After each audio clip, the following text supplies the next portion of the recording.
Thutha wa mũrimũ wa Rift Valley Fever kwĩrĩkana nĩ wambĩrĩirie kũhutia mahiũ kaunti-inĩ ya Isiolo, honge itiganĩte nĩ ciambĩrĩirie kũnyitanĩra na thirikari mĩhang'o-inĩ ya kũheana njanjo ya kũgirĩrĩria mũrimũ ũyũ kũrĩ mahiũ.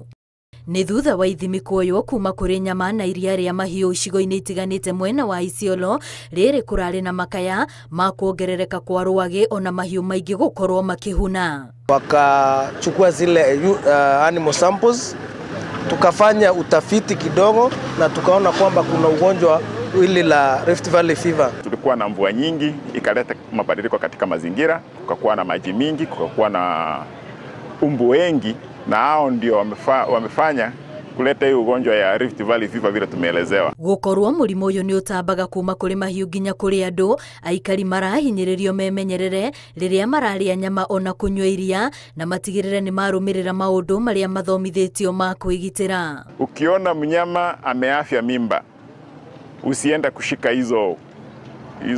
kushika hizo bila kuvaa vitu kama gloves, kwa sababu hizo viini zinaenea wakati unakuja in contact na iyo abortus. Mwaka-inĩ wa 2020 andũ 7 nĩo makuire kaunti-inĩ ĩno kumana na mũrimũ ũyũ ũrĩa tiga kũrĩa nyama na kũnyua iria no ũtambagio nĩ rwagĩ na tũtambi tũngĩ tũrĩa tũnyuaga thakame.